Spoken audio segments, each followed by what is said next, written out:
ممنوع مشاهده البطوله العربيه. ايه اللي انت بتعمله ده؟ ايه يا عبد الناصر؟ ممنوع ايه يا عم اتوقع يا عم. ايه وتتوقع ملك ملوك التوقعات يا عم. تتوقع وانا موجود؟ ده انت غريب انت اخي. اتجننت؟ انت غريب قوي يا يعني أخي. طالما فيها توقعات يبقى فيها ملك ملوك التوقعات، يبقى فيها عبد طب ناصر. ما تيجي نتوقع مع بعض طيب. نتوقع مع بعض يا عم. انت بتتوقع ايه؟ قول لي يلا اي حاجه عايزين اتوقعها نتوقع لك. مجموعه منتخب مصر ومين هيصعد ومين مش هيصعد والمواجهات بقى مع المنتخب كاس العرب يعني. بالظبط. طب خلينا بص ايه، نجيب بقى المواجهات مواجهه. يلا بينا. انت عندك معاك 3 منتخبات من عرب اسيا الثلاثه. بالظبط. منتخب الامارات ومنتخب الاردن ومنتخب النشامه ومنتخب الكويت. 3 منتخبات عربيه. ماشي، خلينا نبدا من الاول. يعني اول ماتش عندك الاول نتوقع المجموعه هنصعد ولا مش هنصعد؟ بص احنا كده هنصعد. انا هنصعد. توقعاتي ان احنا هنصعد. طب اول ولا تاني؟ دي بقى اللي فيها اللي انا حاسس ان احنا هنصعد تاني. يا ساتر يا ساتر، يعني أنا عيب نفسي لما نصعد نصعد أول تاني يعني، المجموعه بس زي دي. لا القايمه مش محمساني قوي. انا توقعاتي ان احنا هنصعد متصدرين المجموعه باذن الله. يعني يا رب. عندي تفاؤل مع اني زعلان من منتخب مصر ومن القايمه ومن حاجات كتير قوي اتكلمت عنها، لكن انا شايف ان احنا من المجموعه هنصعد اول. ممكن ما نبعدش في البطوله لكن هنصعد وما اول. ادراك لما عبد الناصر يتوقع حاجه. هنصعد اول. يعني ملك ملوك يا التوقعات ساتر، بيقول أنا لك قلت منتخب أخلف مصر معاه صعد عشان اول. نفس طيب. التوقعات. منتخب مصر والكويت نعمل ايه في اول مباراه الافتتاح بالنسبه لنا؟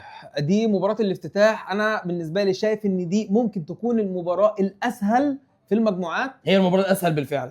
فأنا شايف إن شاء الله منتخب مصر يفوز فيها وياخد ال3 نقط ويبقى أول 3 نقط في المجموعات علشان يعني نفسنا تتفتح. طب ما انت مالك ملوك التوقعات بقى بجد، لان انا توقعي اصلا التوقع ان مصر هتكسب الكويت في اول مباراه، هناخد اول 3 نقاط، ودي اسهل مباراه لينا انا شايف برضو في المجموعه. طب واحدة مني كام؟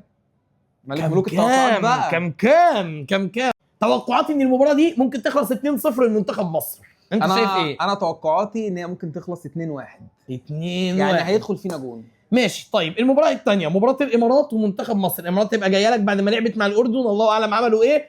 ماتش مش سهل، ماتش يعني متوسط. يعني في توقعاتك المتوسط ده انا بالنسبه لي يبقى ماتش من اصعب الماتشات في المجموعه، لان منتخب الامارات انت عارف ان فيه لعيبه كويسه. طب كويس. فانا شايف ان هو ممكن يخلص تعادل، يعني ممكن في التعادل. انا توقعاتي ان احنا هنكسب الامارات برضو وهنضمن الصعود من تاني جوله. فانت كده ولا ملك ملوك التوقعات ولا نيله، لان اللي انا بقوله هو اللي هيحصل. يا عبد هنكسب الامارات. هنكسب الامارات في تاني مباراه وهنبقى 6 نقاط وهنبقى ضمننا الصعود من المجموعه. ربنا يستر على المنتخب. طيب ثالث مباراه اخر مباراه. كام؟ لا كام معرفش بقى، حسب لما نتفرج الاول يعني على البطوله. احنا مش هنتوقع نتائج. لا يعني خلي النتيجه دي قبل الماتش. حس ملك ملوك التوقعات. هنكسب الامارات. كام دي سيبها لوقت الماتش. اخر مباراه بقى منتخب مصر قدام الاردن. انا توقعاتي الماتش مصر والاردن هيخلص تعادل برضو. يعني مش حاسس ان احنا نقدر نكسب، مش عشان حاجه، علشان حاسس ان القايمه برضو مش القايمه اللي انت تخليك تنزل تكسب 3 ماتشات في المجموعات. انا بالنسبه لي الاردن اصعب ماتش في المجموعه، اصعب